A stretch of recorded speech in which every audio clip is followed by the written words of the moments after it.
Thank you for joining me for this episode of The Real ResQ, powered by Vertical Helicast. I'd like to shout out to our sponsor for this in particular episode.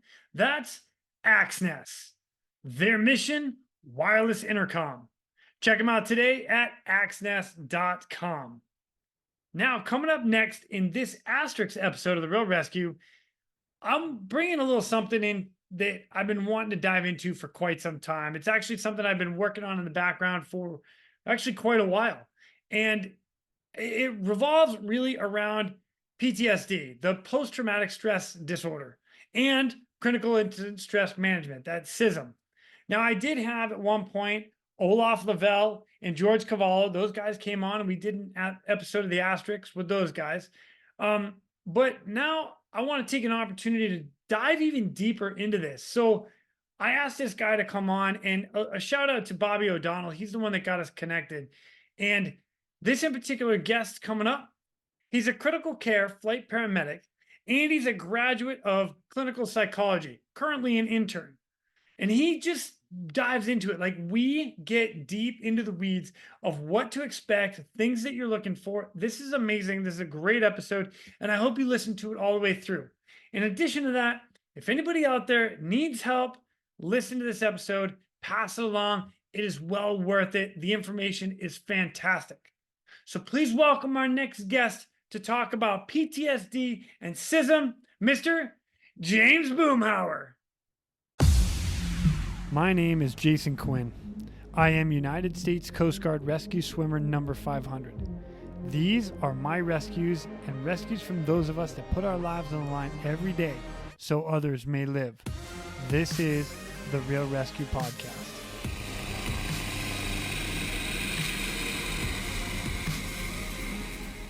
Ladies and gentlemen, welcome back to the Real ResQ. I love it, dude. And this is great because I got another New England guy. I don't know if I can call you a masshole. That's me, but no, Sure, Rhode why Island. not? Sure, No, if Rhode Island, you can't do that. Yeah, we'll stick with New England. Yeah. Okay, New England. In Rhode Island, the smallest state in America. Ladies and gentlemen, Mr. James Boomhower. He goes by Boomer. What's up, dude? Not too much, man. How are you? Thank you for having me. Dude, my pleasure. Absolutely my pleasure. So one of the cool things about this is you and we're going to tell a couple stories that both of us have had just throughout our career. But our conversation is going to be a lot of PTSD and CISM. And I'm emphasizing that right off the get-go because I can already hear it. People are going to be like, oh, God, really? But this is important. And if you listen to all the episodes, and maybe not all of them, but a lot of the episodes that I record on this podcast, there's so many people that talk about it. And there's so many people that have gone through some sort of struggle in their career because of a bad rescue, a bad patient, a bad call, a bad incident, and it just doesn't sit well with them. And they don't know what to do. They don't know the signs to find. There's so much of an unknown. And this is why I've asked you to join me, because you have some insider information on that. Yeah, man, absolutely. I like it. All right, but first, before we go that far, we got to get a little background about who Boomer is. Like, who is this guy? All right. So if you don't mind, give me just a little rundown, everybody, and just who are you, where are you from, little background, and then how you got into the medical field. Yeah, totally. So as Jason said, my name is James Boomhower. Feel free to call me Boomer. I have been in the medical field for 20 years now, primarily all pre-hospital. I also, part of the reason why Jason and I picked the topic that we are speaking on today is I am nearing completion of my master's in clinical psychology, and I am currently a graduate clinical intern in the field of psychology at a private practice in Framingham, Massachusetts. And my specialty, and my degree specialty, is on psychology for military and emergency response personnel. Nice. I feel like I need a couch right now to lay on. I'm just gonna throw that out there. I got one in the background. It's just got some stuff on it. Yeah. Oh boy, you might be analyzing me by the end of this. This is not good. Not good. You know what? I'm okay with it. Right on. Now, where are you from? So you're from the New England area, born and raised? So I'm born and raised in New York. Did my collegiate studies in Maine. I went to the University of New England in Bedford, Maine, and that really gave me the New England bug. I did what every paramedic in the world does, right? So I went to an associate's program in New York to get my paramedic ticket. I practiced as a paramedic in New York for a while. Wanted to finish my degree. Finished my degree in Maine. Saw college. Knew a couple people that went there. Looked great, close to the water, like all the cool things, far away from home, kind of all the like mandatory undergraduate requirements, right? Moved my ticket over, right? Got reciprocity, started working with a couple local fire EMS agencies there, and like really got the New England bug and really enjoyed, Massachusetts, Rhode Island, Maine, New Hampshire, that whole set, right? I love Connecticut too. I don't want any of your followers to be mad, but like that's my setup right there. Really, as a paramedic, really wanted to continue to work to evolve my practice to like the peak of my license level. Like, if I want to stay a paramedic, how can I be a paramedic at the absolute pinnacle of that licensure? And I can do so at a program in Boston called Boston Med Flight. So started to work through all of the things I needed to escalate from 911 responder and interfacility responder to critical care transport specialist, and have been with Boston Med Flight now for darn close to 10 years. Oh wow, man, you've been flying for a Yeah, while. yep. That's I'm awesome. coming, getting real close to getting gold wings, which is our moniker at Oh, 10 years. that's so So, yeah, cool. Dude, pretty excited. that's Pretty great. excited. Yeah. God, I love flying. I just so you know, it's one of my favorites. Every time I take off, I get all excited. So, It's an amazing opportunity to help people. That's for sure. oh, no doubt. Yeah. Yeah, it's an amazing platform to use to help people too. Like Yeah, from rescue and hospital in a transfer from hospital to hospital. It's just the speed and the the ability to move from one spot to another and to get people from one spot to another is incredible. Yeah. yeah, man. Rush Yeah, hour I love traffic? I don't think so. it. I worked last night in a helicopter, and Oh, did you flying really? back from a hospital, I watched New Year's Eve fireworks that we flew above, around. I'm not trying to get my pilot in any trouble, Around. right? But like, how cool to watch a fireworks show from above it, right? And like stuff like that just reminds you that, well, every agency's got their stuff, and there's drama everywhere, and every like employer could be a little better, this or that. The people that I work with, the paramedics and nurses that I work alongside, the pilots and EMTs that I work alongside, and the job that we do is amazing, top notch. Awesome. Man, that's so cool. Yeah, I was not looking at fireworks, just for the record. I'm glad you were. Very different, very very different Oh, where we are. Yeah, that's so funny. But all right, so let me ask you this because I yeah. love these kind of stories. So, and everybody that gets into the medical field or emergency management field, they have their first call that stands out to them, whether it's the very first one or that first one that just you're like, what did I just get myself into? What was that for you? So I'll give you a slightly longer version of that story. So my mother was an EMT and a dispatcher, and my father was a paramedic. So like I had like always wanted to do this. I was reading first aid books, instead of like kids books. And when I was in high school, we had an opportunity to be an explorer. I was like, put me on the ambulance. Let's do this. I got my EMT ticket like on my 18th birthday, and I'm only making that up like a little bit. Was working a private EMS job in Schenectady, New York. The second like my card cleared, I was a volunteer at my town for almost 10, 12 years, because I did it kind of throughout this ride time exploration period all the way up to being a paramedic supervisor, and just loved it. Always wanted to do it. Always wanted to do the thing. Super excited to like be in uniform and be, as cliche as it sounds now, like the first responder, right? Like I thought doctors and nurses were awesome, but like we're the people that show up at your house, and we're the people that Yeah. show up like when the smoke clears, right? I know how cliche all this sounds. Please don't hang up. Like hang with me for a minute. It was awesome to be the person that got to be the first pair of hands on someone, right? And really not only provide that physical and medical support, but that emotional support as well, right? Like you're in the suck, you've called 911, you're bleeding, you're sick, you're whatever, and like the sirens in the distance come, and you're like, cool, someone is coming, right? And I really wanted to be one of those someones. Man, that's cool. When we talk about the first call, I automatically revert back to like, what's the worst thing you've ever seen? And how I like to answer that, because you always get it right. You're in a flight suit, you're at Cumbies, you're like just trying to like get to work, and Cumbies, wait a somebody minute. tugs you. Cumbies? That's a very New England thing. That would be Oh, Cumberland sure is. Farms. Yeah. So I gotta throw that out there because, That's it. dude, That's I it. picked Yeah. right up on it. Where's this guy? Yeah. Yeah, we're down at Cubby's, right next to Duncan. It's over there. I'm just Sorry, waiting for sorry. people on your podcast to be like, "What about Dunk's guy? Why are you at Cumbies?" Yeah, I'm at Cumbies because it's $1. That's why I'm at Cumbies. I'm a flight paramedic. It's $1. That's all I got.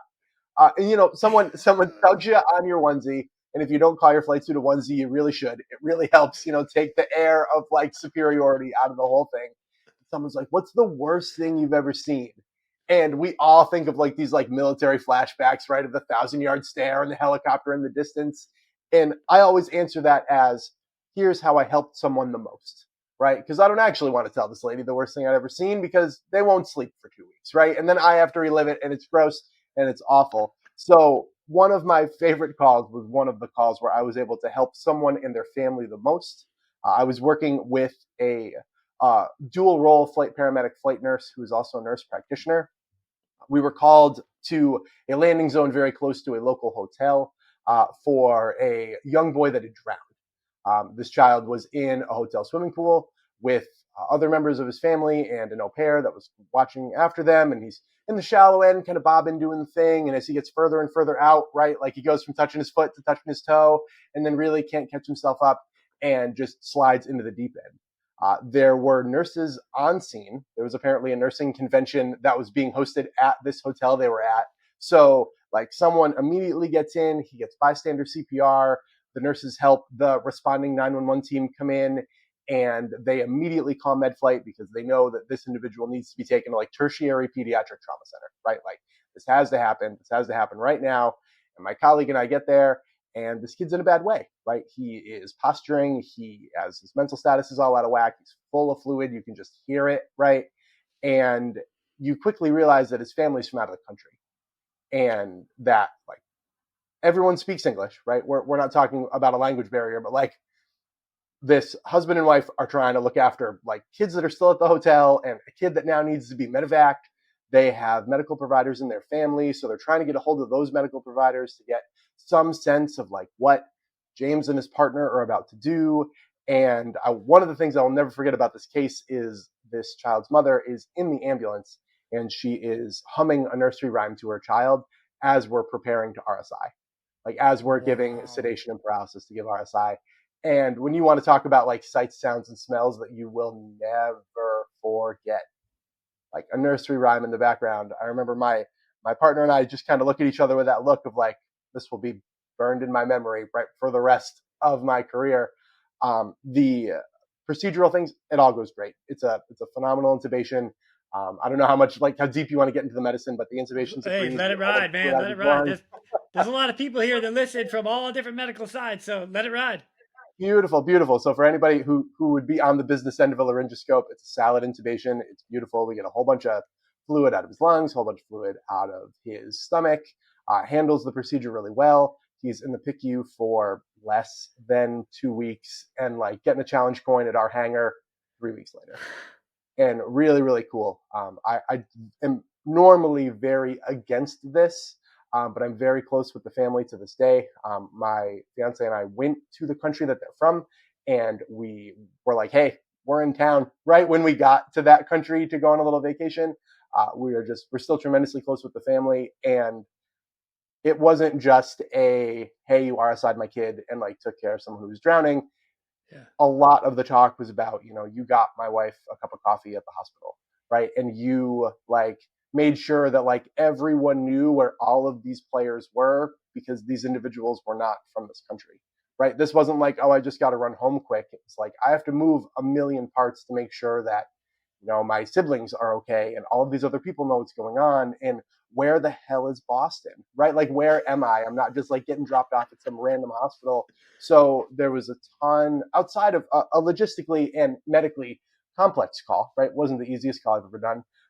These additional layers of how can you care for the patient and the patient's loved ones at a time where you and a handful of other people are really the people that are working very hard to ensure that people very far away from home are aware of what they need, what they can have, and how they can get it. And that was hands down one of the most impactful calls that I've done, probably throughout my tenure here in any facet of medicine. Wow. Man, that's cool. I love the fact that you're still in touch with them. I that's Yeah, because I actually talk about that quite a bit here. Is you very rarely see that, or that very rarely happens. It's like a you get them, you pick them up, you drop them off, you see you later, and that's it. yeah, And you never yep. hear anything again. So, man, that's awesome. I love that. Love that a Yeah, lot. man, it was great. And I have to say, as I mentioned earlier, I am traditionally very against keeping in touch with patients. I am like, it's our job, right? We do the thing. If we get some follow up, like you said, man, like, hey, you healed up okay. On the medical side, right? Ooh, it was actually a hemopneumo, or oh, they did have a brain bleed, like whatever, right? Like that's really helpful clinically. But for me personally, for my sanity, my job starts and ends with when you call and when I dropped you off, right? And that is, I've done my job to the best of my ability. And to linger too much in this ether of like, but call me if you need anything, right? Is A, there's like some genuine like ethical questions around it, and B, Right. it makes calls linger for longer than I believe they should, because I fully believe that everyone's entitled to their own coping mechanisms, and that's fine. This person's family was very persistent, and I mean that in the most polite and professional way, right? Like they were the ones that continued to reach out a couple times, and a member of that family is also a member of civil service, so it was like, hey, I understand that I'm still reaching out to you, right? Like I'm still saying when we come back to the States, I would very much like to buy you a cup of coffee, right? And this really sit with this fact that like this family wanted this, and it wasn't just like me trying to get closure or anything like that. So I'm honored to um, stay in touch with that family on occasion, and send a holiday card and see how our patient is doing and growing and living and all of that. It's absolutely, for me, the exception, not the rule, but it's fantastic. No, that's great. And for us, as far as the helicopter rescue specific side, and which I'm going to touch on that in a minute here, but Yeah, same please. thing. Like we go out to, let's say, a container ship, and I hoist some guy off a container ship who's got, let's say, nothing more than I say nothing more. He's got appendicitis, all right, or something Sure. not crazy bad, but bad enough where he's got to get off the container ship. So we pick him up. We do the meet and greet. What's up, man? I'm Jason. You call me Quinny. I know I'm in the helicopter. Here's this headset. Let's have a conversation. You doing okay? Yeah, let me give you this. Let me give you that. Let me do this. Let me do that. All right, we're at the hospital. High five. Peace out. Good to meet you. And then I'm done. Right? Yeah. I'm with you. Occasional follow up. Now there are occasions where we do get that like real follow up where you get to really meet somebody or the family later, which I've had that as well, and that resonates with me. As a matter of fact, that's going to be part of our conversation later because I remember one of the people that I rescued, and I'm having a conversation with him, and his wife is standing there crying, thanking me for doing everything I could to save her husband, and I'm like, holy cow! Now I'm crying, she's crying. It's like it's just, yeah. So I get where you're coming from. Call it good, and the other side of it, I get where you're coming from. It's nice to keep in touch, so it's cool. Yeah. Right on. Thanks for sharing that, man. That's good. So Of course, man. My pleasure. so now let me touch on this real quick. Rescue versus I'm going to use the word standard medical care. Is that okay with you? Is that a Sure. kind of Yeah, a that's fine. Yeah. all right? So it was a message that you and I had back and forth, and one of the things you said to me, as a matter of fact, I'm going to read it verbatim. You're like, I understand how you define a rescue. Uh, I was originally thinking that it was search and rescue sense of like the crazy, and I added the word the crazy, but you're right, and that is exactly how I identify it. SAR. When you talk SAR, you think, and most people think, I will use the term generally, U.S. Coast Guard going out into 20 plus foot seas to save 15 people on a sinking vessel, or the National Guard getting called out to be on the mountain that's on fire because there's an entire family stuck on top, or paint the picture agency, fire department, police department. Somebody's going into a big rescue, that search and rescue, the SAR. At the same time, you and I have shown up on probably occasional motor vehicle crash where some dude needs to be extricated, or some dude fell off the side of a bridge or something, maybe, and all of a sudden you have to rescue that person. So if you take the SA out of SAR, okay, now you've got a rescue. And this is what I want to highlight here is what people do to go above and beyond, because it's not It's not just the huge big waves. It's not just a mountain on fire. It is literally. I mean, I've talked to people, cops that find or end up helping somebody that's going to commit suicide jump off a cliff, and they save them, like grab them from jumping off, and then they're getting help. That is a rescue all day long, and Yeah, man. I love that. So that's why I highlight that here. But so I don't want you to ever take away from what you do to save others, and everybody out there. Don't take away from what you do to help others in need. That's awesome, man. I appreciate it. I think, I mean, I'm even lucky within my industry, right? In the HEMS critical care industry, colleagues of mine, especially out in like the Pacific Northwest, right? Those guys get launched for a mountaintop somewhere, and they're like, I don't know, man, find the flare, right? And I'm up here in Boston being like, is it LZ1 or LZ2? Because if I don't have, a lat long and 6 firefighters with lighted lanterns pointing towards the center, I'm being facetious. I don't want my pals to get mad at me, but like that's our modus operatum, right? Like that's how we operate. So my colleagues are like, so I landed on half a skid and I got out, and I walked 3 miles in the woods to get Bob. I'm like, that's our what I do is admittedly very elaborate and at times very fancy medical care.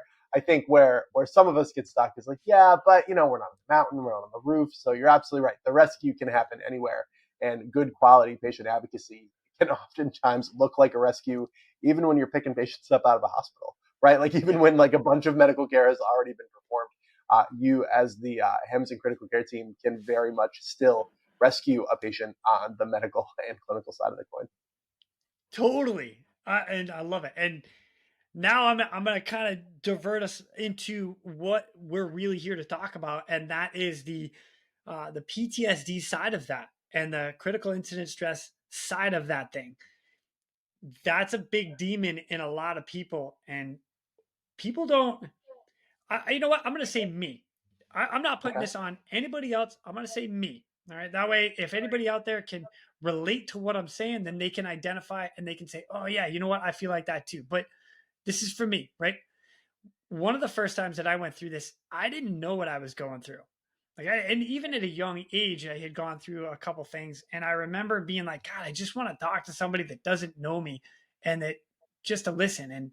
And again, fast forward into my big one of my biggest rescues, and actually it was my biggest rescue. And I remember standing in the shower, crying, and not understanding why. I'm like, I don't understand what's going on right now. I don't get it. But I didn't go back to my shop. I didn't go back to my peers and be like, man, something's up.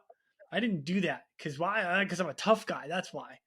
Because I know I just pushed that down. I didn't talk to my wife. I didn't talk to my kids. I didn't, and well, they were too young, but not my parents, nobody. So I know what happened there, and I'm happy to talk about all that now. But let me ask you: is there a rescue or a medevac that you get called to that resonates with you as to how this sit with you? Only one. Right? Like Yeah, how much right. time do we have to talk about it? Yeah, I think what I think is important to remember, and Jason and I like looked over some show notes and kind of like put a scaffolding together for what we're going to talk about. And I think when we go to fire departments, we go to EMS agencies, we go to SAR programs, HEMS programs, what have you, and we say, hey, what's a bad call? What makes your metric for a bad call? Standard answers are car on fire, super gory, kids, pets, you name it. When I tell you that the American Psychiatric Association, right, this like no joke program that like helps identify the American scope of mental health care, when we ask them what makes an event traumatic, they give a really broad list. They talk about experiences where you feel helpless or hopeless. They talk about experiences where you had intense fear or lack of control. They talk about experiences where you had a genuine or perceived fear for your safety. So let's zoom out and talk about Jason's 1,000th flight versus my first. He's going to feel some turbulence and be like, this is awesome. I'm going to feel some turbulence and be like, I'm going down, right? Because you just don't know what it is. Oh, So you know me when well we look already. at This is great. that's it. That's it. And the last piece of that list is anything that creates a change in your perspective of the world or your change in worldview. So, to get a little more macabre, let's talk about the first time we saw domestic violence, the first time we saw child abuse, right? And the idea that you lived a life, regardless of how short or how long, without understanding that human beings can intentionally harm their children, or human beings can intentionally harm and kill one another. And seeing that changes your perception of the world. And that change in worldview, on top of these other very understandable aspects, are the psychological definition of a traumatic event. So when I go to a place and I say, what's a bad call for you guys? I get that answer. The bloody, the gory, the nasty, the this. And I say, okay, well, let's zoom out and let's see what we can add to that list with a very different set of criteria. And you're like, oh man, maybe that is why this call that I didn't think should have bothered me is so stuck with me, because I felt hopeless or I felt helpless, right? I knew this human being was going to die, and I was just the guy to throw an IV in and hold their hand until we got to the trauma center, right? But with my scope of medical knowledge, I knew that unless there was a scalpel 20 minutes ago, there was nothing we were going to do for this person. Or it was the first time I saw child abuse, or the first time I saw a gory injury that didn't make sense in my brain, right? I worked with an individual years ago who had taken care of someone whose interior compartment had been so intruded upon that the gas pedal foot was rotated 360 degrees. And this person was like, this guy's trying to walk to me and can't, right? Because the biomechanics are all jacked up. And I'd never seen a leg that could do that. Could is using a lot of weight in that sentence. But this idea of provider to provider, Jason and I are having a beer talking about this. And I come to him and I'm like, I'm really shook over this one isolated lower extremity injury. We're going to be like, shut up, you pussy. You want to know what real gore looks like. And we really attack this because it doesn't meet our metric of traumatic. Whereas conversely, if I said, dude, I'm really shook, there was a kid in that car that we couldn't get to, right? Everyone's like, oh man, that's really, really hard. This is now you get a ton more empathy because it meets everyone else's metric. When if we learn that the actual psychologic metric is a much wider net and changes over time, it's much easier for us to be empathetic towards the individuals that are experiencing trauma. And to Jason's point, helps you understand why you're crying in the shower. And helps you understand, oh, right, this dude on Jason's podcast gave me this list of traumatic events. And as I really sit and reflect on this call, maybe I am affected by this. And Jason and I are going to talk about post-traumatic stress disorder and kind of what's normal versus what can be disordered. But the understanding that that list and that lens is so much broader than we give it credit for allows you the space to say, okay, cool, this is normal. Because a team of the psychologists, right? And all of their psychiatry counterparts have agreed that this is a list of traumatic things. And these calls I'm experiencing actually check every single box. So it's understandable and natural and normal for me to experience some semblance of a stress response when I've undergone trauma that fits that list instead of the list at the coffee table at SAR headquarters or the coffee table at your local fire department, where it's got to be big, bad, gross, and nasty every single time. Yeah. Nice. I appreciate that. I mean, it's a pretty good definition as far as what PTSD is and what triggers it. So you have the event, and then you have the how you personally are going to respond to it. Again, for me, it was I didn't know how to respond to it at that time. I didn't actually know what was going on. And that was only the first time. The second time it happened was, I'll give you this one too, which I don't want to take this podcast and do the woe is me stuff. That's not what I'm doing. What I'm doing is I want to highlight something that's happened to me. So it's, if it's happened to somebody else, they can be like, holy cow. Okay. The other one for me was we got launched out for two people that got sucked out of the surf, and not a rogue wave, but a larger wave had come in, caught both of them, and pulled them out. So we get called out, and we show up on scene, and there's one of the ladies. She's about 22, 23 years old. She's in the surf getting rolled around. We have eyes on. They send me down in the water. I stay connected to the hook. I grab her.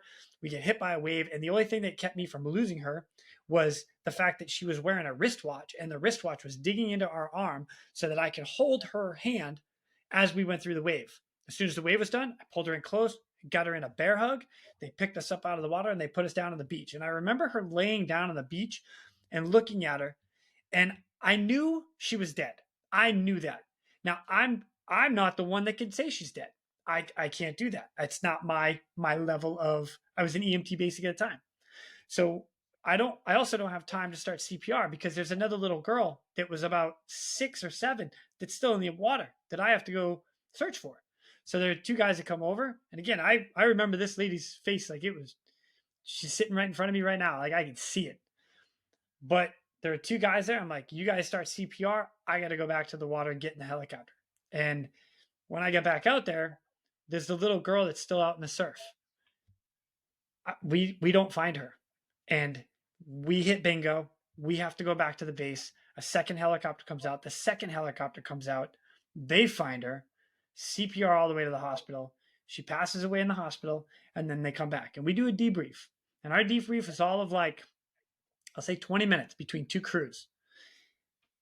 Nobody in that time had said, that I remember. Let me emphasize that because it may have come out, but it was at that point in time. I don't remember if anybody said, "Hey, does anybody want to talk about this anymore?" And at that time, I didn't. Her face was still in my head. I didn't find the little girl. My buddy did. Him and I talked about it for a minute, and I remember leaving the base and driving home and breaking down crying at a stop sign because all I could think about was my daughter being stuck in the surf and I couldn't find her. And it was like, oh my gosh. And it hit me so hard. Again, didn't say anything, didn't call anybody, didn't do anything. But why am I sitting here crying? I didn't find her. I didn't do CPR on her, but it hit me. So another story from an incident of mine that really stood out to me. So Jason, thanks so much for sharing that, man. I think one thing that's really important to say, other than how profoundly challenging a scenario that is how much courage and bravery it takes to talk about that on your podcast, right? And you might edit this out. You might be like, thought about it, cutting it out. probably But not. it's so important that we as providers share more stories, right? I do not love doing exactly what Jason did and going and sharing some of my really traumatic calls. My eyes well up, my heart rate speeds. I bring myself right back to that hospital room or right back to that roadside, right? And it Is that sucks, what's and I happening don't right now? particularly enjoy. Yeah. Heart rate's going up. Right. And I don't particularly enjoy, right, the lump that comes up in my throat and all of that. And it takes me a second to spool down. But what we do when we share that story is we remind everybody that every single responder, healthcare provider, civil servant, you name it, has a story, has a call.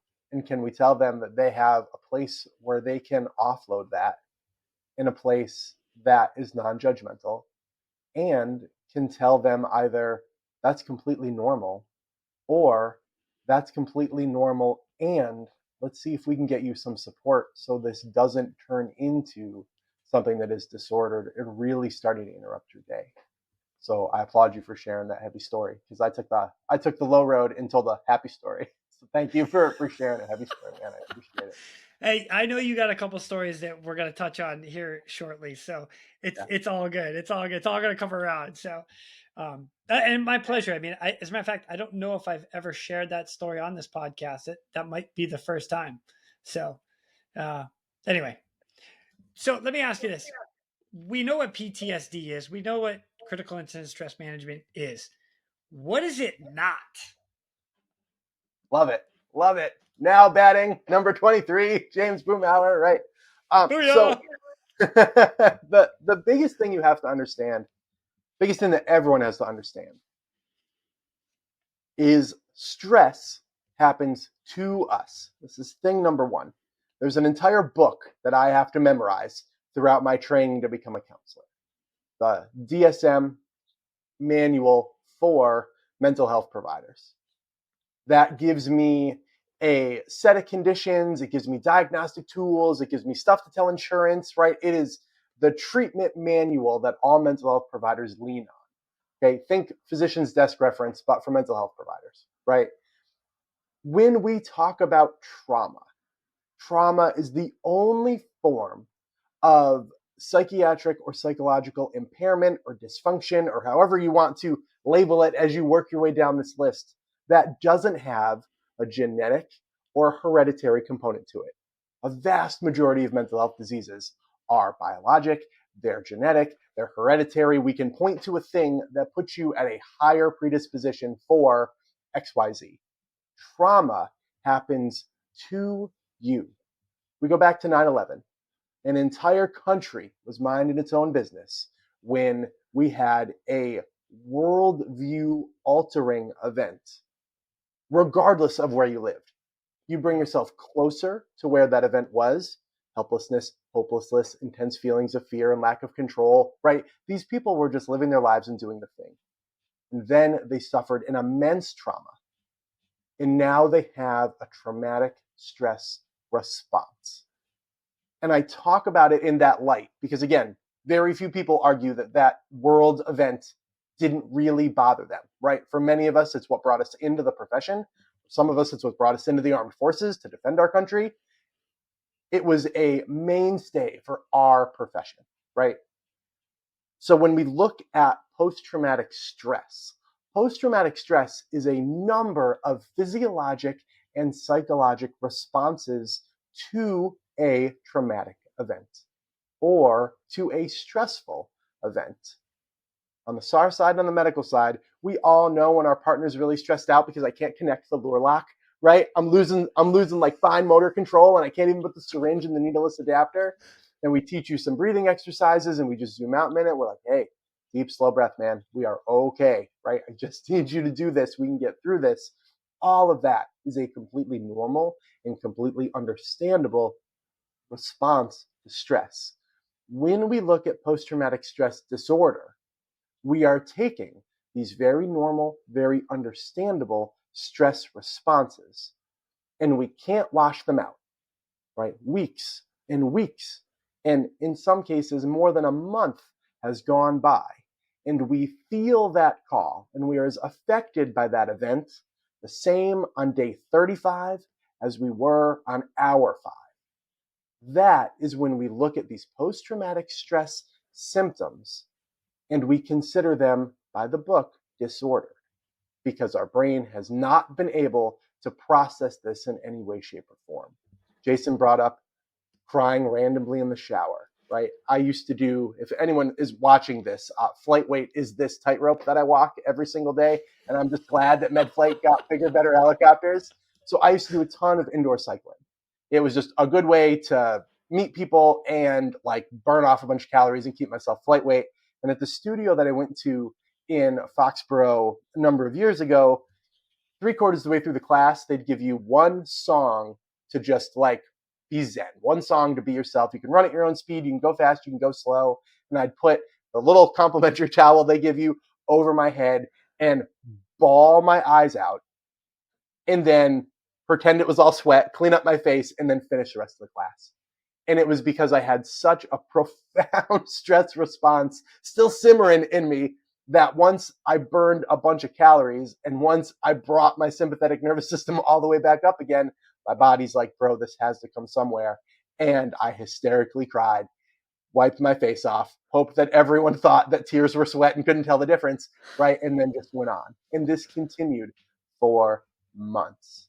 And it's just one of the many ways to say, hey, if you're hysterically sobbing in your exercise class weeks after the event that you're crying about, it wouldn't hurt to talk to a mental health professional, right?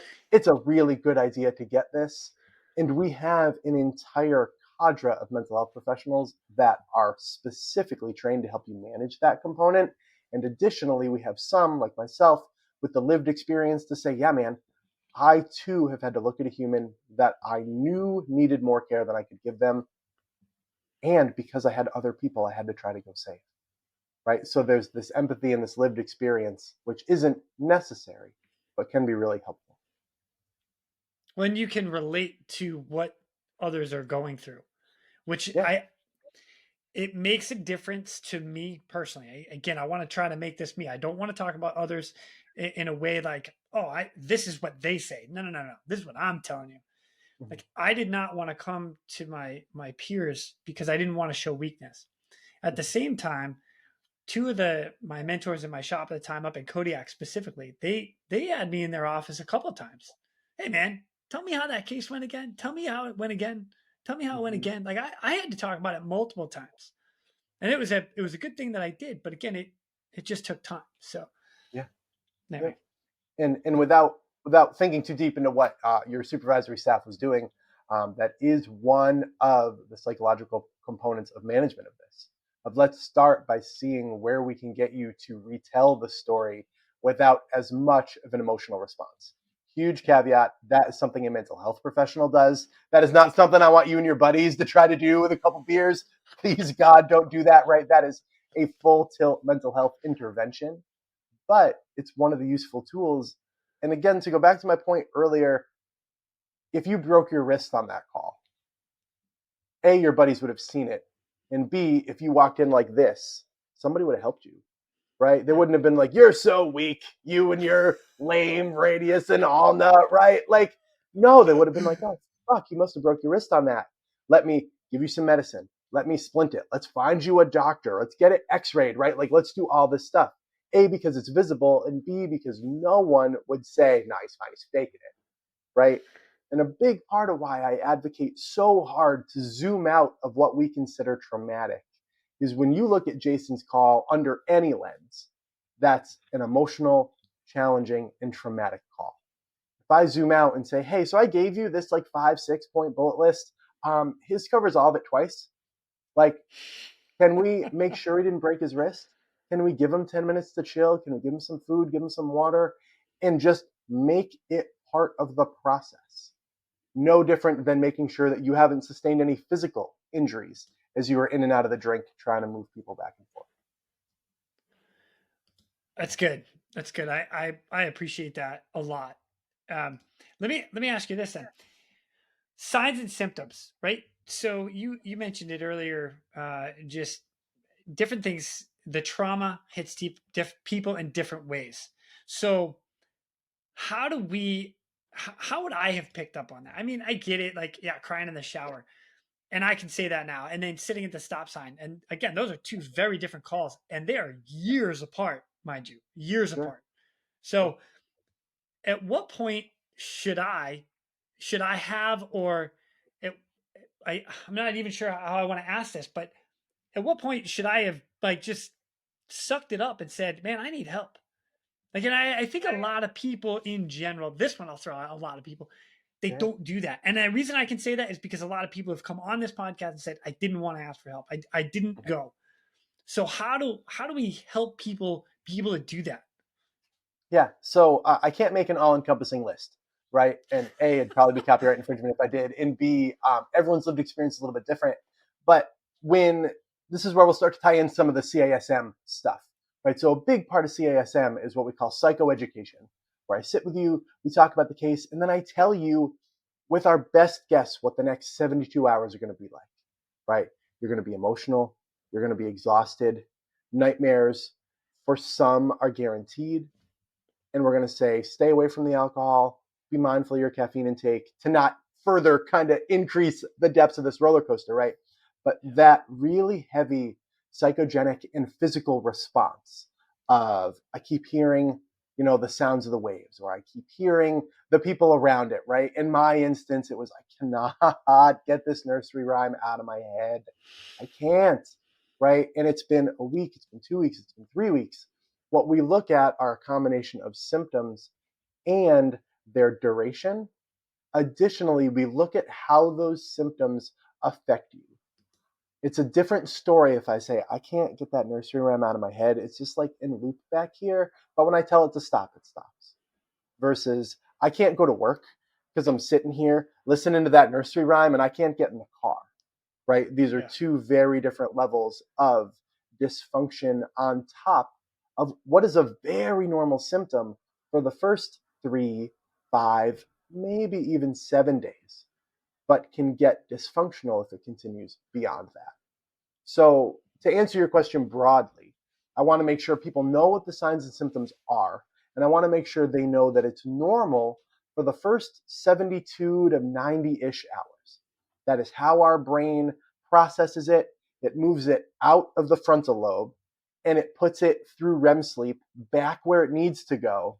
And you can find yourself making distance, right? What Jason and I were retelling in our stories were a painful memory. With someone who is suffering from post-traumatic stress disorder, their brain will be right back there. And most importantly, their body, their physiology will be right back there. Heart rate's through the roof. They're starting to breathe faster. They're starting to get really emotional as they're retelling it. That is the sympathetic response. And I mean sympathetic as in like autonomic nervous system, not emotional sympathy, empathy. That's the sympathetic response to that event. So we care about symptom presentation and we care about duration, with a really important caveat that some of these symptoms can hit really hard, really fast. And if at any point you feel like you're going to take your own life or you're going to harm or kill someone else, you immediately escalate to 911, 988, or at a minimum, if you're far away and neither of those resources are available to you or coming to you but far away, you get yourself next to someone else and you take yourself far away from any of the tools that you may use to harm or kill yourself. 100% on board with that. Absolutely. All right. So next question.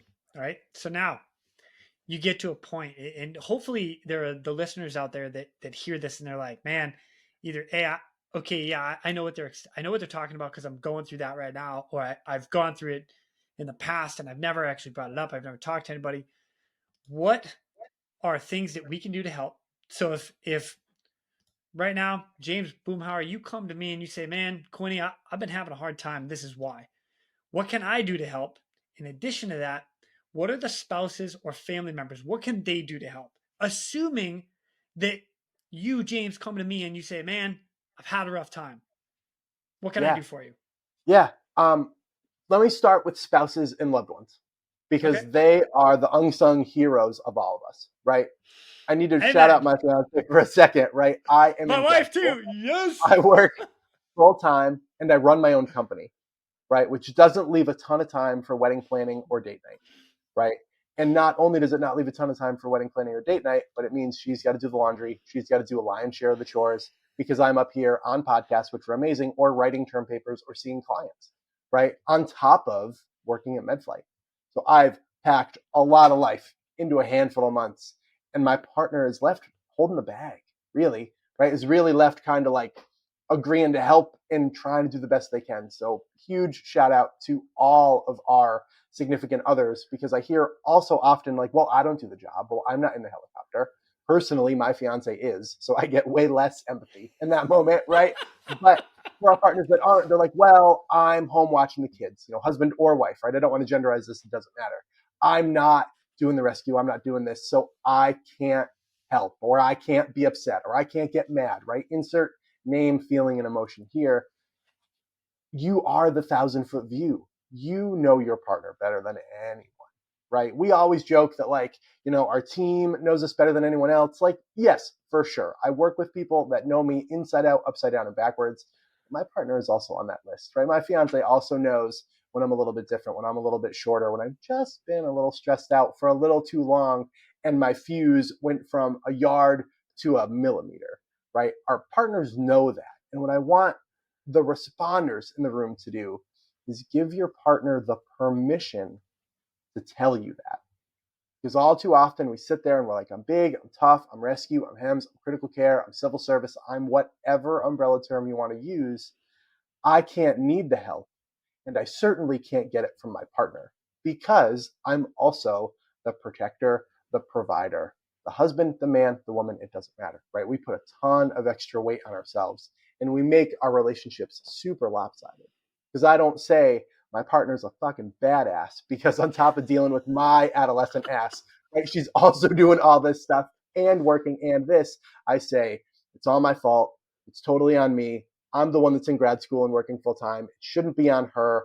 And I increase this separation rather than bring it closer together. So step one is simply letting your partner tell you that they think something is up. And that's not as easy as walking in and being like, hey, babe, do you think I'm like messed up or something? Right? It's sitting down and saying, listen, I want to make sure that we have the time and the space to talk about this. One of the things I'm going to give Jason, and that we'll put up on my social media channels once this rolls out, is called a relationship action plan. And it's literally nothing more than a real quick checklist for what you need after you experience a bad call. And while the checklist itself really isn't the tool is sitting down with your partner and going over that checklist, because it opens up the door for you both to say, how can I support you when you're in need, whether it's me as the responder or whether it's you as my spouse, and that innately will allow the opportunity to have a dialogue about what you may or may not need. So, very long-winded way to say the first thing you need to do with your spouse is give them the permission to come to you and tell you that they think something is going on. On the peer level, it's not that different, really, right? At Boston MedFlight, our peer team checks in with you based on a call metric. So if like the dispatch info checks a box, then the peer team sends you a message that says, hey, do you need the peer team? Yes, I need them right now. Yes, but like, I don't know, at like the end of the day, maybe like wait till my shift is over, I'm done with my charts, or no, I don't need you at all, and I'll reach out to you if I do. Thanks so much for asking. I don't need anything from you. And the purpose behind that is the constant reminder that that communication at our agency is okay. And it's so okay that we've specially trained a handful of individuals to be there for you 24/7. If you have your buddy, if Jason and Bobby are the ones that talk to one another and the peer team is completely separate to that, fantastic. If you don't have a buddy, if it's 2 a.m. and you don't want to wake up your buddy, good news, we have people that are on call, right? We are not there to be the end all be all. We're there to be the safety net. We're there to be the people that if you don't have anyone, the people that you get are specialty trained to have this dialogue with you. And what our newer clinicians see and our seasoned clinicians see is we give a fuck, right? It matters enough at our agency that we ask at the end of particularly stressful calls. That sounded like it sucked. Do you need anything? And that alone opens the door for Jason to say, thank you. That did suck a lot. And could we talk for 5 minutes? What is really important to point out as well, and this kind of merges the idea of symptoms to how do we manage that? Responders are notorious for not needing anything in the moment. We are phenomenally trained to shove it down, do the job, right? I used to work 24-hour shifts and 36-hour shifts long before I got into HEMS. And what that created was like a 3-day buffer between me and the incident. So when the drowning call that I opened our podcast with came out, my colleagues, my fellow peer supporters, and my really close friends were like, yep, that was a Monday. I'm going to check with James on Wednesday because he's going to be fine on Monday, fine on Tuesday, and on Wednesday, he's going to be A, down enough to process it, and B, that little pocket that he has in his retroperitoneal space, right, is finally going to open up because I was a crew chief for a 36-hour shift. It was dangerous for me to experience emotion while I'm responsible for 20 other people in a big county system, right? I had to develop that coping mechanism, and that is fine. But the caveat that you can't just keep adding to that pouch, right? You have to deploy it when you need it and then allow it to come back up. So also understanding that it's just as okay for me to come to you about a call that happened 6 hours ago, and it is for me to come to you about a call that happened 3-4 weeks ago. Yeah. And understanding that if you're finally starting to tiptoe into this space and you walk into my office as a mental health professional or my space as a peer and you say, can I talk to you about this call from last year? I'm not like, oh, fuck, PTSD, because it was a year ago, right? That's not how that timeline works, right? It's not how that system works. And part of the reason I get so frustrated when people use PTSD as a fucking verb is because it diminishes its sincerity in real time.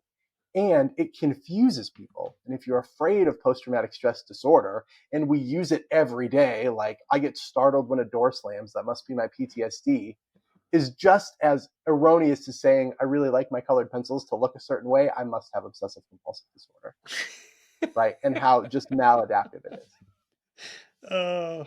Yeah, don't water down the term. That doesn't help any of us. That's not cool. No. I'll say for a minute, I was excited because like it got it out, right? We all got to say the word out loud. Nobody died. Nobody caught on fire, right? But I do want to be cognizant that people remember that this is a medical diagnosis given to you by mental health or medical health professionals. And when I say is studied, I mean, between the armed forces and the civilian traumatic network, it is studied. What we use to give you this diagnosis is peer-reviewed, validated, and it needs to be done by a mental health professional. And that's not just so I get a copay. That's so you know that when your buddy's like, I don't know, man, maybe you have PTSD, that is a showing of compassion and saying, hey, it's okay. This job's hard. We all go through this. Let's find you a mental health professional that can help not only give you the diagnosis, but what comes with a diagnosis? A treatment plan. And once I have a diagnosis, I can create a treatment plan with you. And I don't say management plan. I don't say how we're going to get through it in 5 years plan. I say a treatment plan. PTSD can be cured. We can be treated for post-traumatic stress disorder. I don't want people to think that this is something they have to live with for their entire life. One of the things that Jason and I'll talk about towards the end is this idea of post-traumatic growth and how you can go through the suck and come out the other side with increased resilience and a showing of growth over time. We're going to divert real quick to thank our sponsors, Axness.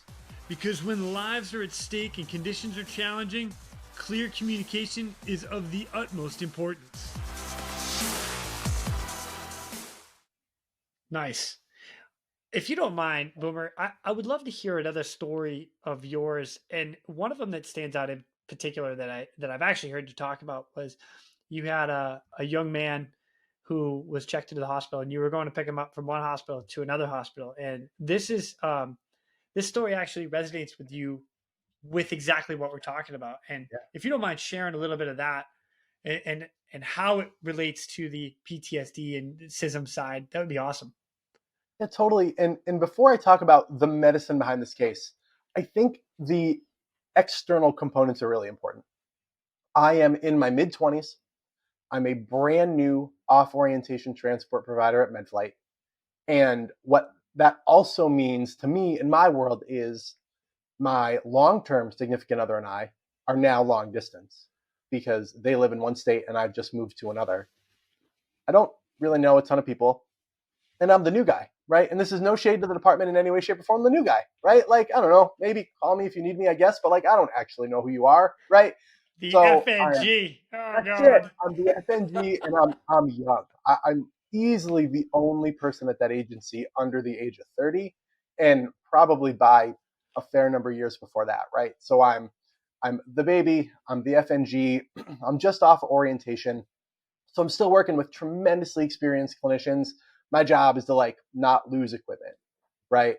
And you have all this training, and you come in and you do the thing, and my team and I go to this very, very community hospital for this dude who just had a raging GI bleed and like dead right there. Sounds like the hospital didn't necessarily pick up on it as quickly as they could have. I don't even want to say should because I wasn't there. I didn't see the human that walked in the door. I just saw the human that was in need of resuscitation. And it was a very, very gross resuscitation. I absolutely fell off of my game.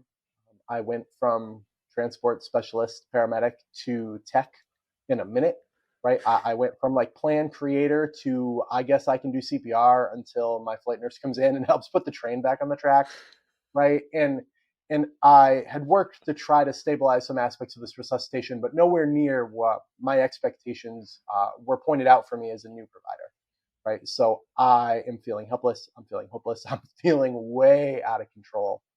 And to this hospital's credit, what they'd done kind of psychosocially is they'd told this individual's significant other that they called for a medical helicopter because that individual needed to go to another hospital with bigger capabilities and to chill out in the waiting room.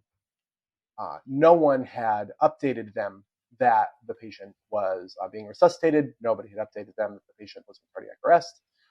And I say GI bleed not to kind of blur any HIPAA lines, but so you can imagine what the trauma bay looked like. Blood everywhere, some of it donor, some of it not.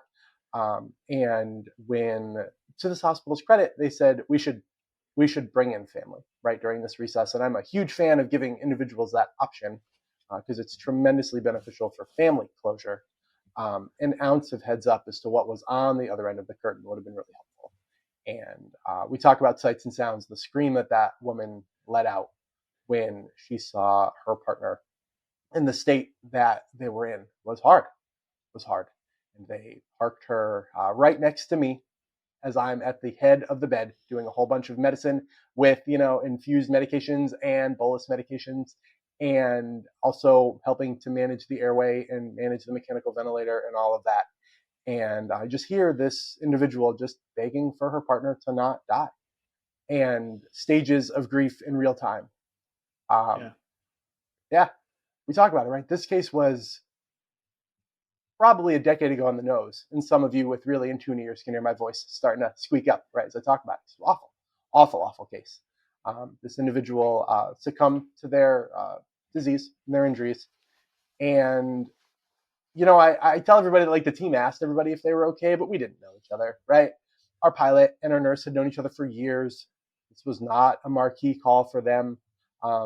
They were like, oh, yeah, the new guy kind of, welcome to the show, new guy, right? Like, it was not the most, like, empathetic scenario ever. We all asked each other if we were okay, but to Jason's point, I was so terrified to say anything other than, like, oh, yeah, absolutely. I've been a paramedic for 20 years.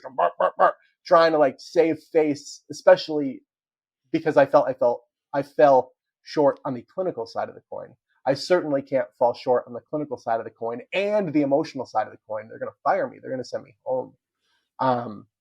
I took a really long drive home, called my then girlfriend a handful of times, and it's like 2 a.m. I think this is, like, important to tell in the story. So my poor partner at the time is not awake.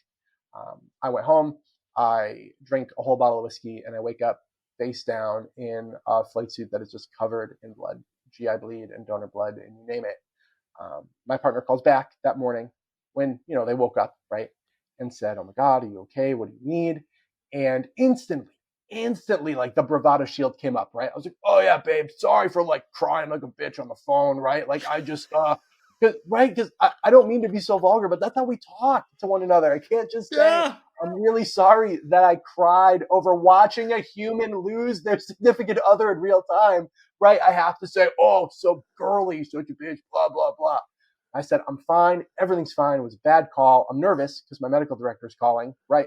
Presumably to tell me that I'm fired, right? And the first thing that my employer said was, hey, some of the billing paperwork got messed up in the shuffle. Can you complete some of that billing paperwork again? Which is fine. It's fine. It's part of the job. It's totally fine. But it reinforced this idea to me, like, keep that shield up, man. Like, you had your time to cry. It was in the car ride home, and that was it. And it took a very, very long sit with myself to say, this isn't the first time a call's made you this upset. You have no support here, man. Like, look around. You don't have a buddy you can reach out to. You don't have, good friends that you can, like, have a beer with and talk this out. Like, you are alone. And some of that was true, and some of that was kind of made up in my mind. You need some help, and you're going to be a statistic if you don't get some help. So take a deep breath and get some help. And I did. And it sucked, and it was scary, and it was awful. And my first couple mental health professionals were, as a fellow mental health professional, what I will say is their specialty was not my presentation. I won't say they were awful. I will say that, like, you come in as a hot mess express, and this person's specialty is, like, marriage and family counseling, and they weren't necessarily ready for me because I didn't know what I was looking for. I called the 1-800 number that was my EAP. They said, where do you live? I gave them a zip code. They said, you can see Sally at noon. And I came into Sally with 20 years of trauma on my back, and she specializes in adolescence, right? Yeah. She wasn't No clue. there. She cannot relate to you at all. No. That's going to be important a little later. Yeah, you're totally right, Jason. She can't relate to me at all, and she doesn't have the skill set or the preparation, which I think is very important to give our mental health professionals grace, the preparation to sit with some of the shit that I'm about to tell her. So when she throws up in our session, and now I'm convinced that I'm so broken, I'm making mental health professionals vomit, right? There's no coming back from that. And as a fledgling mental health professional, to that individual's credit, they wrote me a handwritten letter. They mailed it to my house. They were like, please come back. I'm so sorry. I was physically sick that day. Like, I know you think it was your story. It wasn't. I had the flu, this and that. It was tremendous credit to that person for reaching back out and for trying to recreate the alliance. But I had to go and find my own mental health professional. I had to find one that I vibed with. And that was a person that's like, you can't scare me. Like, I feel like you're holding back. Because, of course, I'm never telling this story again because it made a mental health professional vomit. And this woman is like, James, I feel like you think you can scare me. And I think you're wrong, right? Like, I don't think you know my background. I don't think you know what I've done. I want you to tell me the story and let me decide if it's too scary for me to hear. And I told her the whole story, and I'm ugly crying, and I'm sobbing, and I'm hitting myself, and I'm mad. And she's like, that brought up a lot in you, didn't it? Right? Like, just deadpan, like, James, that's not the scariest thing I've heard this week. Right? And not because it's a game or not because it's a contest, but that was her way of reinforcing, you can let it out here. Like, you are in a place. This is my skill set. I work with people that have trauma like you every day. And that's not minimizing your trauma. It's saying, so bring it here, right? It's no different than if somebody goes to Jason and says, hey, can we go over the right way to do that high angle rescue? And you're like, buddy, here I am, right? Come get me. This is my jam. Or someone comes to me and says, hey, how do I work the breathing machine? And I'm like, oh man, I'm good with the breathing machine, right? It was their way of saying, this is my specialty. Let's do it together. And let's do it in a place where you know that you can tell me some terrifying, sad, and emotional shit. And I'm not going to flinch. And I'm going to have your back, and I'm going to help you get through this. And what I needed to hear in the moment was how normal my reactions were. And how, yes, they were for a very long time. And technically that is disordered if we read this book. But you haven't ever said this to anyone before. So I think the clock starts today rather than the clock starting 6 months ago. So let's see if we can get through this. And I've been with that clinician now for almost 5 years. Oh, that's great. Yeah. And you could throw out the crazy, inappropriate jokes that we throw amongst each other and not be Yeah. offended. Yeah. I'm just Yep. going to throw that out there Yeah. too. I'll tell you Because that they we tell. throw out some terrible jokes and people are like, Yeah. oh, you guys are so insensitive. No, I'm not. No, I'm not. Yeah. And Jason, I think this is a great time to dovetail over like culturally competent versus culturally informed. If you want Let's to go. skip ahead into that, awesome. So I'm going to shoot myself professionally in the foot because, as I mentioned, I'm becoming a counselor. I'm obtaining my graduate degree. I will then work towards a doctoral degree. The plan is to run a practice where I see professionals in this space, right? And I do so with a 20 plus year acumen in 911 and critical care and flight and like all things medicine, right? Because I want medical providers and civil servants to say, oh, I can talk to this guy and he's not going to flinch, right? And that's phenomenal and fantastic. And if you can find your own unicorn who was a cop for 15 years, who was a firefighter for 20 years, who did the thing, who served in the military, who came back, that's amazing. Those individuals are considered culturally competent. But I want to change that verbiage a little bit and say how the profession is shifting is the term of culturally informed. Because cultural competency can get bad, right? Jason can say, well, James has never had to leap out of a helicopter to pick someone up out of the drink. So he's not my version of culturally competent. When in fact, I probably have all the tools, techniques, and lived experience to be that person for him. But I wasn't ever a sergeant in the New York police force, right? So how on earth could I talk to, member of leadership in the police department? And I ask all of you to just be really cognizant with how that pendulum is swinging. You want an individual that can sit with your trauma, that can sit with what you are experiencing. You don't always need an individual who knows the difference between an EMT, a paramedic, a nurse, a doctor. You don't need someone who knows what a fly car is. My own counselor was a responder on the mental health and social work side of the coin at 9/11. Oh, She wow. still, to this day, probably doesn't know what a 911 paramedic does versus what I do now as a critical care transport provider. And it doesn't matter because it truly isn't the crux of our complexity. So what I want everyone to do is we're hopefully gearing them up to start to find peer support and find mental health professionals, is give those mental health professionals a little bit of grace, right? As long as they don't throw up in your first session, you should really give that provider at least 3 sessions to see if you two jive. Because the other side of the coin is I could work with someone on paper who you think we are super copacetic with and we just don't jive, right? We just don't have a good alliance. We don't have a phenomenal rapport. That doesn't mean that you're too broken. And it also doesn't mean that I or whomever is a bad therapist means they're not the therapist for you.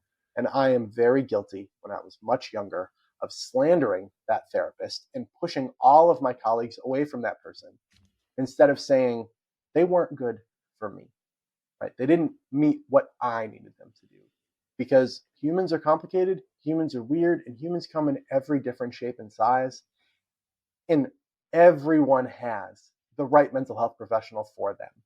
So I want to make sure that we don't get so caught up in finding the Jameses, the Dianes, and the Balbonis of the world who come with these like really multi-decade experience in the first response community or the civil service community and then transitioned to mental health. I want you to know they're there. I want you to reach out to them. I want you to see if they have availability, right? Like absolutely find those people, but please don't shun a litany of healthcare providers that are trauma informed and trauma focused that might not have the previous experience. Nice. I appreciate that.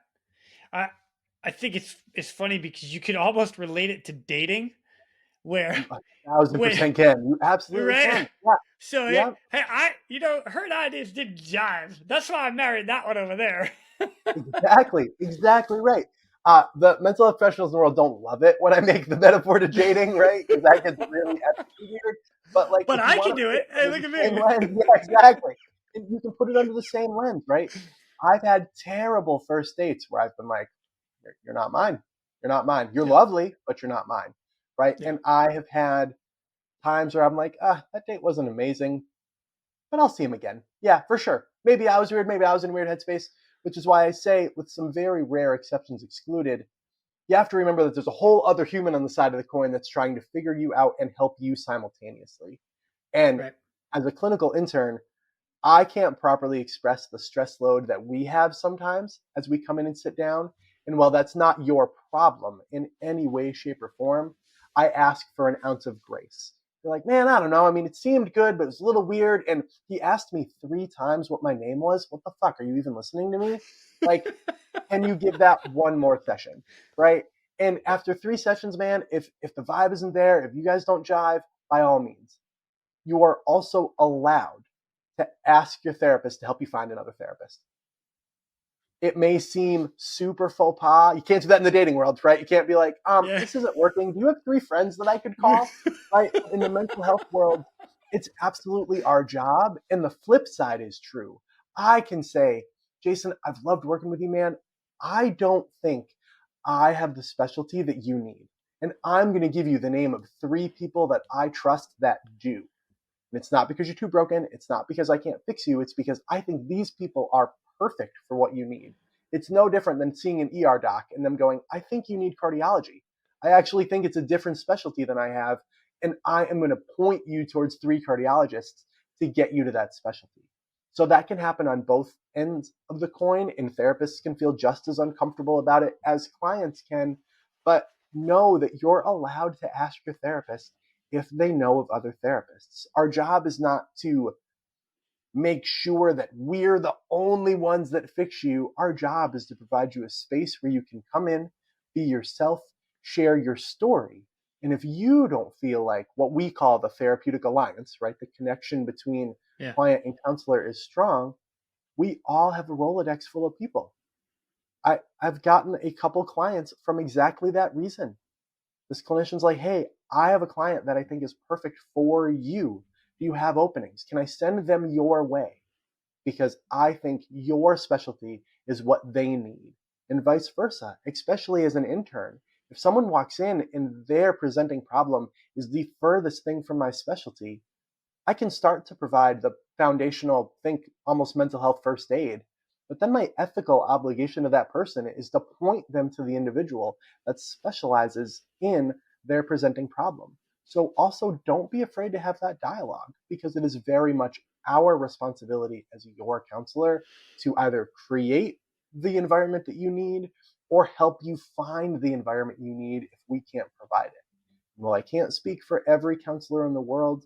A vast majority of us are not abandoning you in that moment. We're not going to be like, hey, here's 3 numbers. Good luck. We're going to say, call those guys. We'll meet next week, right? I'm not going anywhere until you have the right handoff to a professional that you think will best fit your. Man, that is awesome. I I like the idea. Excuse me. I like the idea of having that as an option, and like I didn't even know that I could do that. So thank you for sharing that for me. Like that, it's a bonus because I mean I have seen therapists before. I have been in there, and some I've jived and some I haven't, and that's okay. Yeah, Um, it, yeah. yeah. I And didn't know it I really could like, ask him like, hey, I'm not really digging on you. Can I yeah, go over there? yeah. And It's good to the know. other thing it does, I'm so sorry, I didn't mean to cut you off, Jason. Nope. Good. The other thing it does is it forces a conversation with you and your therapist, because what your therapist can say is, what am I not giving you? Right? Because really what you're saying is this isn't working. So if that therapist says, oh, I'm really surprised to hear that, what is it that you're looking for? You can also just tweak the therapeutic relationship that you have, right? Oh yeah. Yeah, we haven't talked about this thing. We haven't done that. We haven't done this. And I can either explain why that is, or I can say, thank you so much for sharing all of that with me. I didn't realize that that's how what I was doing was coming off as. So let's fix it. I obviously cannot get too deep in client interactions, but I had a client that sent me an email that said, hey, I'm all set. I really appreciate your time. I'm out of here. In the mental health world, what we do is what we call a termination session. Well, can we meet one more time to just clarify what you're looking for? Can I help you find that other person? What do you need? And this client essentially said, you're being way too nice to me, and you're just beating around the bush, and like I need someone more firm. And it was the green light for me to say, oh, cool. So we can talk about this trauma that you're right. I had really been tiptoeing around because I didn't know if it was an okay topic to enter. And this was that individual's way of saying, we need to go there. And if you can't go there with me, find Yeah. someone else. So that also, that shout out of, I could use some help finding someone else is also a good way to say, can you give me what I'm looking for? Because I'm not getting what I think I need. So by all means, man, ask the question. Always, always, always ask the question. James, I'm loving this, man. One of the things that I mean, I've got so many more questions that I want to get answered, and I don't want to drag this on forever. I'm not trying to beat a dead horse, but there's so much more information out there that we need to get across to those of us that are doing the job. So the question right now is going to be, why don't we as rescuers feel like we need to talk about this as often as we do? That toxic masculinity and that suck it up mentality, the I'm so afraid to lose everything I've worked so hard for, or even the I don't want to inconvenience James because I'm feeling bad and now you have to cover my duty or you have to cover my shift because I just can't handle it. So I don't even know what I probably asked too much there, but No, no, it's perfect. okay, hit go. If you So, got the question, let's run with it. so like, I actually think as a profession, I think we're starting to see the shift in toxic masculinity to strong masculinity, right? I think we're seeing more and more men specifically, right? It's in the word, ladies, I'm sorry, but like we're seeing more men specifically understand the importance of physical fitness, nutrition, exercise, yoga, right? Like how it doesn't matter if I can deadlift 340 if I can't touch my toes, right? Like, so I have to have like some component of mobility and flexibility there. Mobility. Right, right. And yoga plays a huge role in kind of all encompassing that, right? It's flexibility, it's mobility, it's great for your mental health, right? So we're watching men kind of make this turn. When we talk about the suck it up mentality, I get it because we were taught it. Every single one of us was taught, not dead, don't quit, right? The second you admit defeat, especially in some of our aspects of civil service, you could die, right? You get bum rushed by an assailant, you fall down and you're like, this is it, right? Then no, you have to get up, you have to fight. Our military personnel, keep shooting, keep moving forward. You have to. We are ingrained in this. What we forget to do is say, for that finite period of time, not for our fucking career, right? Yeah. I too have to suck it up, right? I hurt, I'm tired, I'm sore, but we're in the helicopter with a sick human. I can't say, guys, I really just need like 5 minutes during this code to just breathe. No, suck it up, deep breath, do your job. You have a break coming up, right? And the recognition of what I like to call the first responder dimmer switch. of it's not, I am a responder or I'm not a responder. It's not a light switch. It's a dimmer switch. It's I'm either 12 on 10 responder because I'm getting ready to intubate a baby in some special care nursery somewhere, or I'm 1 on 10 responder, where I've seen this car drive by my house that isn't part of my cul-de-sac 3 times, and now I'm watching, right? Now I'm paying attention. So now I'm 2, now I'm 3, now I'm 4, or my personal favorite, you're having beers with your buddies and someone at the other table starts choking. And everybody kind of glances over, and then a couple people really look, right? And what they're doing is like 2, 3, 4. Is he going to cough it out? Am I going to have to do the Heimlich? So this recognition first of toxic masculinity becomes harmful when we put our assumption of what we need to be ahead of what we need. And a big part of doing that is simply turning off or turning down responder mode when we're not in a flight suit in a helicopter on the way to a mission, because it has to be peak when we're on a mission, right? Because then I'm dangerous in the other direction, right? If I'm in a helicopter in flip-flops because I showed up half an hour late and I'm just kind of vibing, I'm not doing the thing. I'm just as a detriment to my team and to myself if I'm not prepared. So the recognition of you absolutely need to suck it up and do the job sometimes, and allow yourself the space to spool down and rest, reflect. So I'm actually giving credence to the suck it up mentality with the acknowledgement that all that needs to change is the time frame of when you do need to suck it up and do the job. That change alone can allow you the space to not only heal, but become a better responder, right? It's hard to be a responder when we're sobbing in the shower, when we're crying at every exercise class, right? It's hard. We're not fully in the game.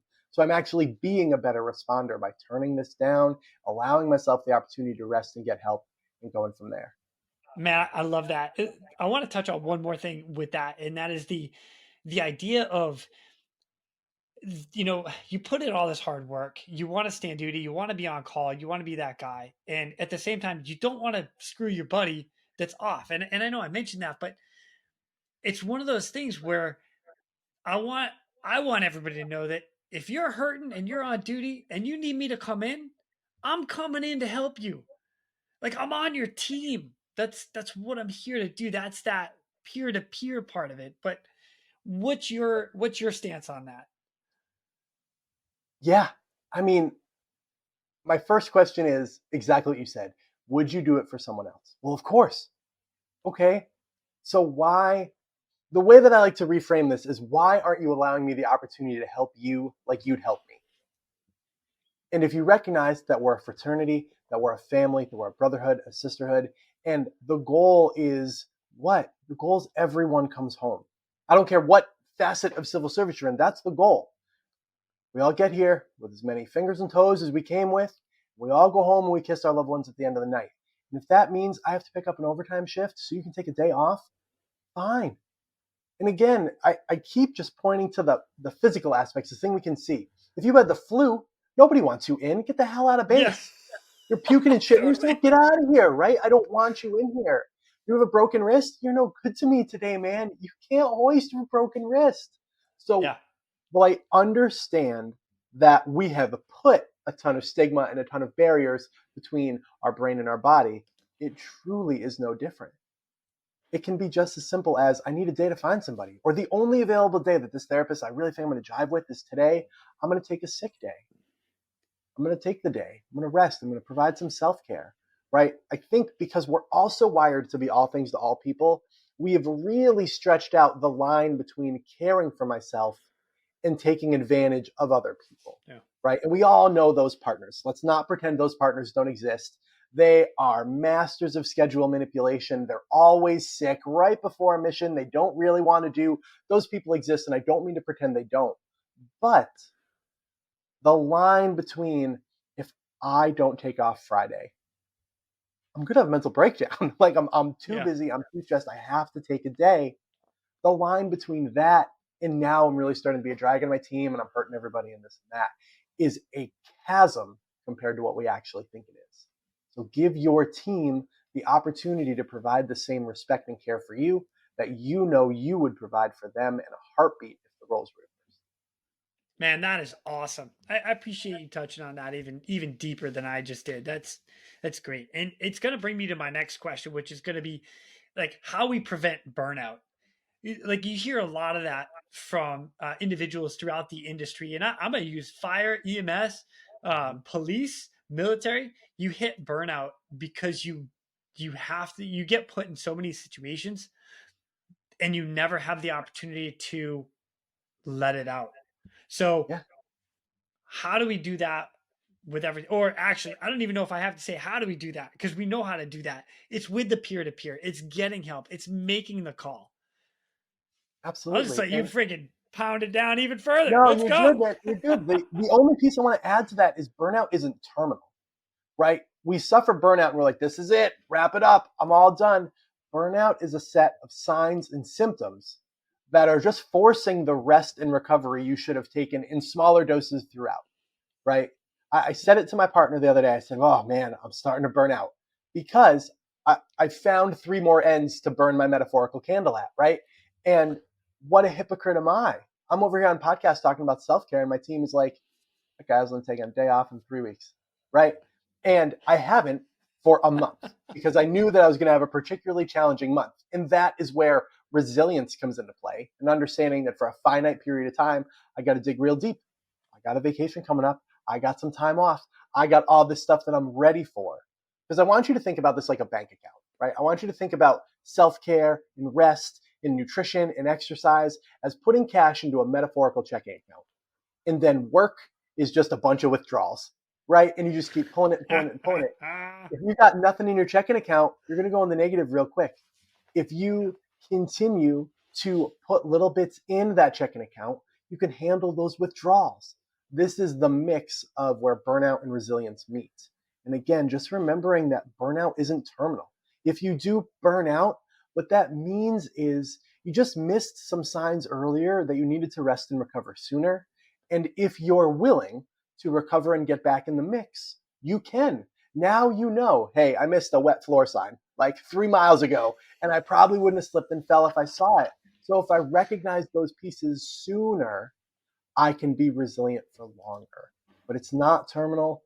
And like Jason said, I can spend time talking about it. Rest, recover, hydrate, nutrition, exercise. We all know the tenets that we need. I Right. think the only thing that responders do, and I have a separate talk where I talk exclusively about this, is we tend to think that it's for other people. It's for the 9 to 5ers. Of course, I'd go to the Y and be part of the basketball league, but I work a rotating schedule. I can't ever make it Tuesdays at 7 p.m. Okay, but does that mean you can't ever exercise in the history of forever? Probably not, right? So we need to look at resilience with the same tenacity that we look at a lot of the other problems that we face. And I always find it amazing that the same clinicians that can make a mechanical ventilator work using bubblegum and duct tape, right? And the same people that can fast rope out of helicopters, grab somebody out of the drink, and bring them back to land are the same people that are like, but I don't have the time to be resilient. Fucking figure it out. It's your job. You are specialists at doing this. So don't tell me that you can't find the time to work out for 20 minutes because you Yeah. absolutely can. And that recognition that you have that skill set, you just have to use it. It's so true. I don't have time. I don't have time. What do you mean you don't have time? You just made what? You just did Right. something that couldn't have been done and you made that work. Right. Well, I've heard this Exactly. one too. Like in my career, it was like, oh, there's never enough time to do it the first time, but there's always enough time to do it the second time. Yeah, exactly. I love So that. I love that. Exactly take a right. little more time on the first time, and you won't have to do it a second time. Just saying. I love that. That's fantastic. Oh, it's great. One of the things that we should probably talk about because there are a lot of people in, especially to listen to this podcast, that are in aviation, and one of the things that the FAA is working on, but you don't have to do it right now. You do not need to self-report like peer-to-peer support. It's not part of the FAA self-reporting, is what I should say. So we have an incident. I don't have to self-report that to and I say an incident like a bad rescue, a bad call, a bad medical. Somebody dies in the helicopter. It's not. I don't have to report that to the FAA. To even go a step further with that, definitely the fire department, the police department, and the military. I know they don't have to. So They might have to do it at their base, but that's about it. So, what do you know? Yeah, yeah. I think on the aviation side of the coin, and again, for those in like HEMS and critical care, like medical crew, aviators are separate, right? Like we're not talking about medical right now, but we know that we have pilots that are like, well, I'd love to like reach out to the peer support team. I'd love to like talk to somebody, try to get some report, but the FAA is going to take my license away, right? Because there's so many rules and regs about obtaining mental health care within the FAA. And all I can tell you right now is that a lot of those rules are starting to change. But what I can tell you is that if you are going to a peer supporter or you're going to part of like a critical incident stress management tool or critical incident stress debriefing, that does not check the box. So if you're like, hey, Boomer, can we talk for 10 minutes? Because this call sucked. And I just like want to talk to you about it. You have not seen proper mental health care. And this isn't the right forum to kind of get in the weeds of what is that, what isn't that. But I just want you to know that if you have a peer team, if you have a CISM team, or you just want to like talk to somebody about a bad call, the FAA does not view those facets of what we call psychological first aid as a mandatory reported thing. So I'm working really hard with some peer support teams in my region, especially on the HEMS side of the coin, to say like, come to us. Like our conversations are confidential, right? And B, we are not checking the box. Now it's different if I'm a very confusing middle ground, right? Because I run a peer support team and I am also becoming a mental health professional. It's different when you say, I am seeing you as a client, right? I want to see Yeah. you, seek you for mental health care. That is different than saying, can we talk about this call for 5 minutes as peer to peer? So know if you're on the aviation side of the coin, you can reach out to peer support teams if you're in need of assistance. Nice. I like that a lot. It's good to know too, because it again that whole there are certain things you have to respond, and you have to. It's mandated to let the FAA know, especially civilian side of things. But the military and um, your public service, it's just different for them. So what I would recommend to caveat on the backside of that is let your command know, let your officers know, let your chiefs know, let those people know that something's going on. So I got your back, James, for that one for sure. So Love that. Awesome. um, Thank you. one of the things that we have mentioned, we've actually touched on it just barely, but I want to kind of dive into it a little bit more. CISM. Like, Yeah. what is it exactly? That critical incident stress management, that management tool is put in place. You have CISM teams that come in and help. They'll sit down and talk to you, blah, blah, blah. But let's dive a little further into that one, if you don't mind. You got time? No, I got time. Yeah, absolutely. Absolutely. Let's Let's talk do about it. it. So when everyone says CISM, critical incident stress management, everyone shudders and thinks about the time that 2 or 3 members of a CISM team made everyone sit in a circle and share some really traumatic experiences, and maybe it wasn't done really well, and they felt it was rushed and done poorly. That is called a CISD, a critical incident stress debriefing. That is one very specific tool that has changed a lot over the past couple of years. That's the medical equivalent of saying, I don't like how codes were run in the 90s, so I'm not going to do CPR on a dead person, right? These are very, very different tools that have changed a lot. Critical incident stress management is an umbrella for everything from self care to psychological first aid to talking to a peer support team. That is all components of critical incident stress management. So your terminology here matters a lot. Critical incident stress management teams can perform critical incident stress debriefings, but it's one tool in a toolbox. And I don't want people to run from the idea of critical incident stress management because they're afraid of one event that happened years ago. It's also really important to point out that for a vast majority of us, the training that we undergo to be on a CISM team is internationally recognized and really complicated. It's anywhere from like 3 to 6 days, full days of training, depending on the credentials that you're getting to be part of these teams and to take part in these tools and techniques. It is not a 20-minute online course. It is not a, hey, you watch this module and now you're a peer supporter. It is a very complex, very in-depth set of tools that these people acquire. So I understand that CASDs have taken a bad rap, and I, believe me, have been part of CASDs as the crew member that have been run poorly. And I completely empathize with that experience. I just want you to know that A, CASDs are evolving and becoming a much safer tool to utilize than perhaps in the past. B, we're giving much more scrutiny to who can properly administer, for lack of a better term, or run a critical incident stress debriefing. And critical incident stress management is the umbrella term for all of the tools. So if you are instinctively running away when you see a CISM team member show up, it is not a guarantee that they're going to perform a CASD. There is a litany of tools and interventions they can do to help you that aren't that one piece of it. Man, that is great information. I'm glad you really dialed that in, because again, you're right on point. Where I've been in it as well. You come back from a weird call, and all of a sudden you're sitting in front of an entire group. The other one that's interesting about that is a lot of times, and I've seen it firsthand, where people are like, "Nah, I got nothing to say. Move Yeah, on," because they yeah, don't want to talk in front of the crew. That goes back to the very beginning of our conversation, man. I don't need your help. I can suck this up. I'm fine.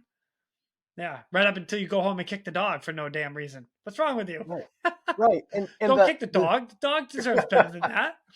the system instructor in me will tell you that that's fine, especially when we talk about events where you perhaps were mandated to be there. Most CASDs have some mandatory component to them. The crew chief said, we're all sitting down, we're doing this, we're doing that. If you don't want to talk, I just need your presence, because I need the youngest guy to see that Jason is there. If Jason is talking, fantastic, that's huge. If you're uncomfortable talking, that's fine. What I've seen in a number of these that I've done is the first go around is, yeah, I don't got anything to say, move on. And then someone's like, I felt really hopeless because like I couldn't get this person or I couldn't do this thing. And that person's like, you shouldn't have felt hopeless. There was nothing you could have done. Right. And like how validating that one sentence is to that other person, right? Because it's the 20, 30-year guy that's saying something. So again, we don't do CASDs a lot. And I hate that the term is debriefing, because in our professions, we debrief everything. And it Right. is so hard for me as the mental health professional to be like, this isn't a critical incident stress debriefing, right? People are merging operational and emotional and just doing all this shit. So just be very deliberate about the terminology you're using. And to my peer team colleagues and my CISM colleagues that are listening to this, you're in charge of the terminology. So if Jason calls me and he wants my help and he wants me to do this thing, he's like, all right, guys, Boomer's here. He's going to do some kind of debriefing.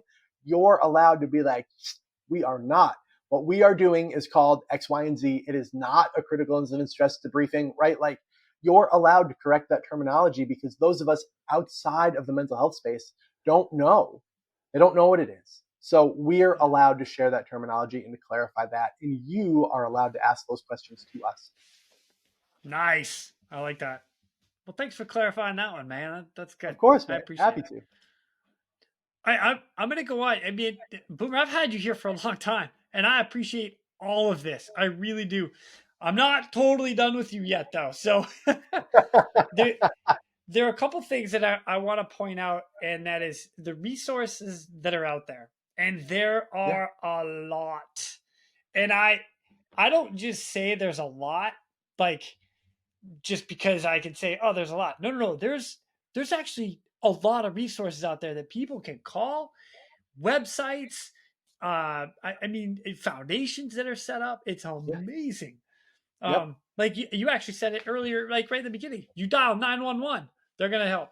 988, and then I think it's the one after that, off the top of my head. Yeah. Is that Yep. accurate? For Yeah. Okay. veterans, 988 and then 1 get you to the veteran side of that. Oh, For there you go. Okay. yep. And healthcare providers are welcome to do that as well. That's just uniquely the Veterans Crisis Line. I am a member of 988. I obviously don't log a whole bunch of hours on the platform now with school and everything else, but it's imperative for you to know that even if you aren't on the veteran side of the coin, A, the individuals that are trained to talk to you can talk to anyone, and B, you may be talking to somebody with some cultural competence. There's kind of this, confusion that it's just like, oh, Jane Q, crisis counselor. And I obviously can't guarantee who you're going to get on the other end of the phone or text, because you can also text that resource as well. You can text them. You can communicate with them on WhatsApp. You can communicate with them on Facebook Messenger. The texting platform was the platform that I personally was involved in. I never did the hotline, only the text message side of the coin. There are a number of platforms you can get there and hear them out, because we can either bring you to the Veterans Crisis Line if you're a member of the Armed Services and we want to send you to someone with a little more training on that front, or just someone to talk to, but they are 24/7, 365. That's awesome. And I'm going to touch on it a little more. But before I do that, I did a run out of a statistic, and I know you have statistics based on the EMS side, but the military side, the 2023 or Veterans Affairs 2023 report came out saying that about every day there's 17.5. So you got to like do the math there, but about 17 people commit suicide every day that's a veteran. And that's not cool. Like that's with all the avenues and everything that we have out there, let's get our brothers and sisters some help, right? Yeah. What is it for the EMS side? What are you seeing? So in civil service, we have some more expansive data on the law enforcement side of the coin. That is kind of a variable number right now. We're still trying to tease out exactly how many law enforcement officers die by suicide. On the fire and EMS side of the coin, we lose about one first responder every 4 days to suicide. Wow. We have individuals die by suicide. There was some fascinating research done pre-COVID. We surveyed about 5,000 responders and found that 1 in 5 have contemplated suicide and 1 of 10 have attempted to die by suicide. And some caveats in that research is it was a mail-in survey. So I don't know about you, but like if I'm in crisis, I'm probably not going to fill out a quick mail-in survey. So I worry that number is actually much, much higher. On the nursing side of the coin, we don't have exact numbers, but we know that our male nurses die by suicide at a rate 3 times greater than their female counterparts. And on the physician side of the coin, 1 physician dies by suicide every single day. Wow. So the numbers everywhere are stark. And unfortunately, we're racing our veterans. I'm not sure why we're trying to catch up to our veteran colleagues, but we're watching the numbers in civil service get higher rather than lower. I think some of this is because we are more willing to report it than we were previously, right? I think everybody here knows an individual that died by suicide whose family said, nope, accidental overdose, this, that, the other thing, right? And I'm not here to throw any stones or shade at those individuals, but I think some of this is relative to the fact that we are more, I hesitate to use the word comfortable, we're more open in expressing what the cause of death was, so that those numbers are going to climb. But it's imperative for you to know that if you are thinking of hurting or killing yourself, there are a litany of resources available to you. The easiest are 911 and 988, followed very closely by just calling someone you care about. I feel unsafe. Can you come over? And just having that person with you, creating some space between you and the means that you may use to attempt to die by suicide, and then let that other individual start to reach out to some other resources and allow yourself the space to use those resources. It's just like we said before. If your buddy was in a bad way, you'd pull out every stop to make sure they were okay. So treat yourself with the same love and respect that you would your friends. I love it. I'm going to throw out a couple of resources that are out there right now from my fellow veterans that are out there. You guys get in touch with the VA. Again, that 988. And then just after that, the prop number 1 brings you to that Veterans Affair. Something that I personally have gone through. It's called Operation Restored Warrior, ORW. It's absolutely incredible. It's more for veterans. However, they do law enforcement. They take fire. I imagine they take EMS as well. But if you need the help, they're there. Make a phone call, send a text message. They're on Instagram. They're everywhere. Just find a way to get in there. And then you personally, James, you have stay fit, the number 4 duty. So stay fit for duty, right?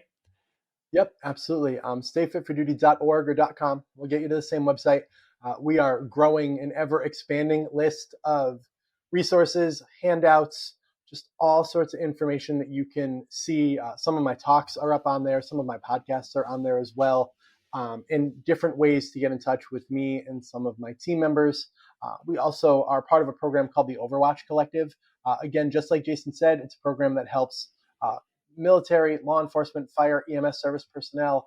One of the things that the Overwatch Collective does is they help finance the therapy given by culturally competent professionals. So they have a network of therapists that I am part of, I say part of as an intern, right, that I'm becoming a part of, where they use the funds that they've generated to help cover the self-pay costs of some of these individuals. So if you find the perfect therapist that's culturally competent in your area, like we talked about, and you're like, they don't take my insurance or their self-pay or their whatever, the Overwatch Collective will help cover a big chunk of that cost for you. And I'm honored to be on their list of professionals that you can reach out to. And again, I think Jason and I can both agree. I know he has a couple more here. This is not in any way, shape, or form an all-encompassing list. This is just the list of places that we have personal experience with. If you're listening to Jason's podcast and you're like, Boomer, why didn't you talk about the XYZ Foundation?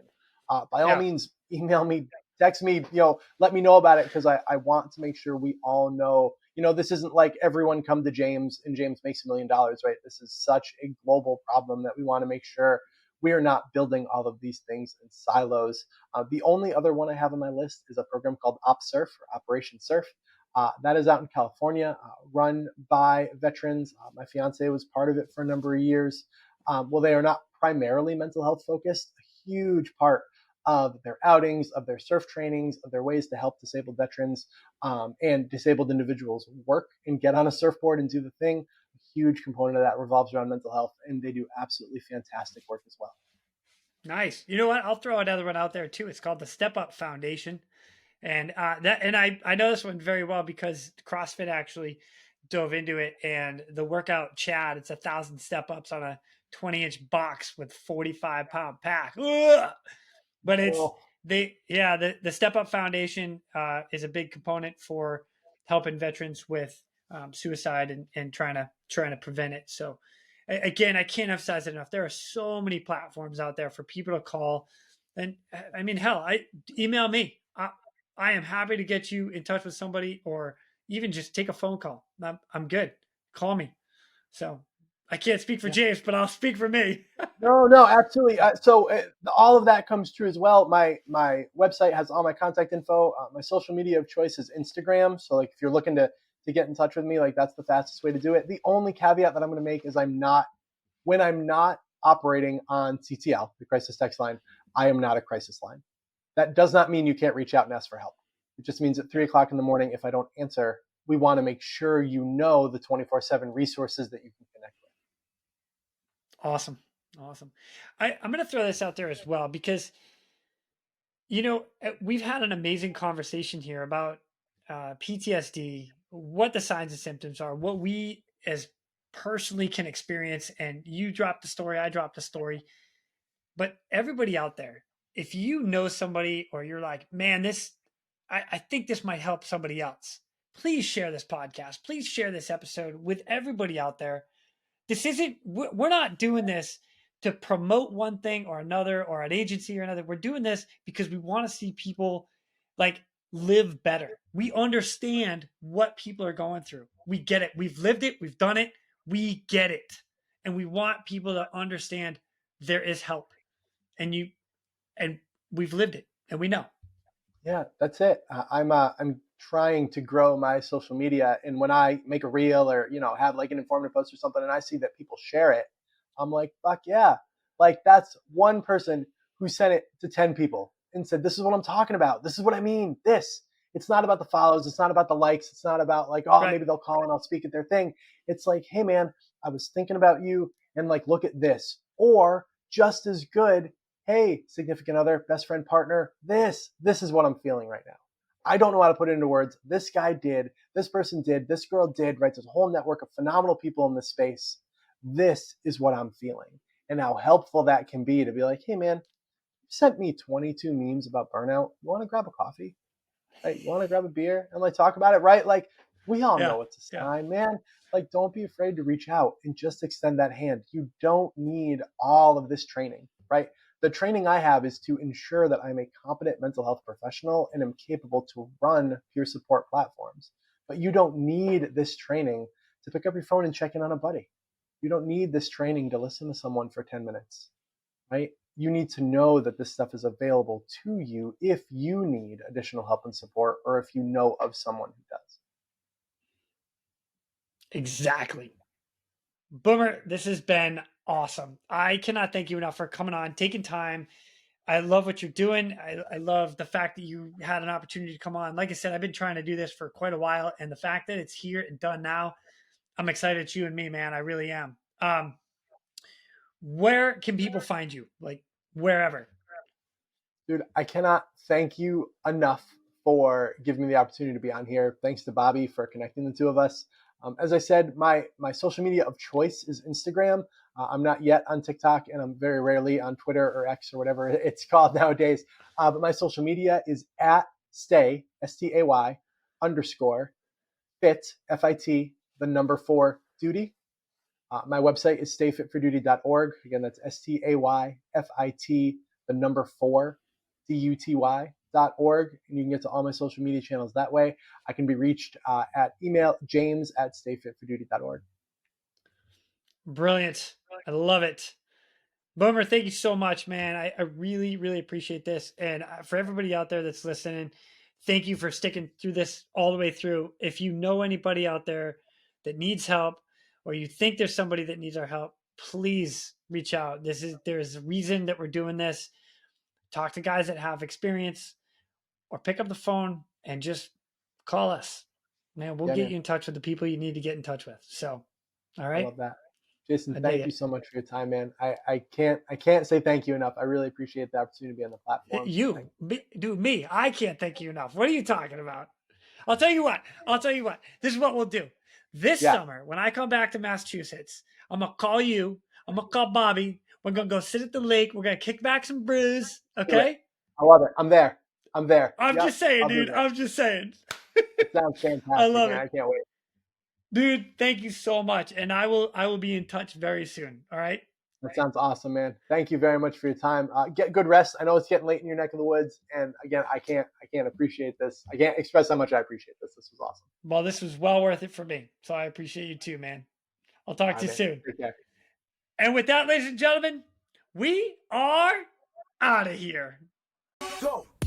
Now it's time for me to pull chocks and take off. But before I go, I'm always looking for the memorable rescues that people have done. If you have one that you're willing to share, or know somebody who has a story, please feel free to reach out to me. I'd love to highlight it here at the Real ResQ. For everybody that is standing by for that SAR alarm, remember, those in distress are praying for a miracle. They are going to get you. So until next time, fly safe and swim hard. Thank you for joining me today here at the Real ResQ podcast, powered by Vertical Helicast. We'd also like to say thank you to our sponsors for this episode.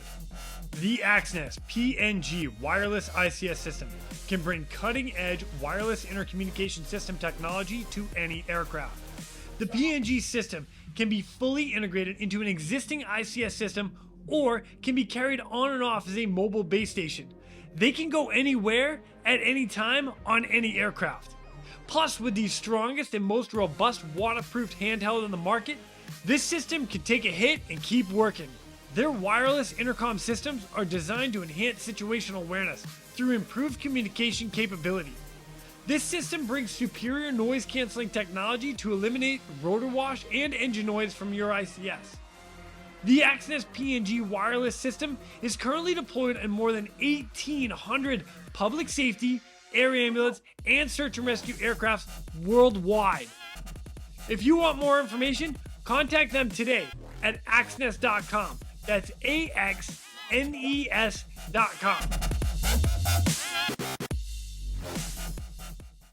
You guys made it all the way to the end. Nice.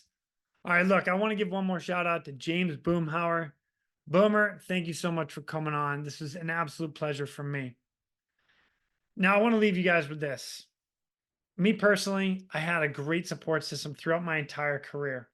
And at this point, I know who to call. I know who my friends are that can listen to me. And I know the support system throughout, whether it's my friends, whether it's the places that we've put online to make that phone call to help. It's there. Moreover, in a lot of the episodes that we've had on this podcast, a big piece of advice from everybody is keeping your mind strong. Take care of your mind is the advice that people are given. The outlets that we've given here today, the resources that we've put out there are just scratching the surface. If you are in need of something, if you are going through something and you can't explain what you're feeling or why, please pick up that phone, make that phone call. It's okay. It's okay. What we see and do is incredible, and not everybody can understand it. I say it on here all the time. Those in distress are praying for a miracle. They're going to get you. Well, this time, it might be you that needs that miracle. It might be you that needs something else. Don't be afraid to make that phone call. We want you standing duty. We want you out there. We want your mind right. Stay fit, stay safe. And I look forward to hearing more stories from you guys out there. Take care.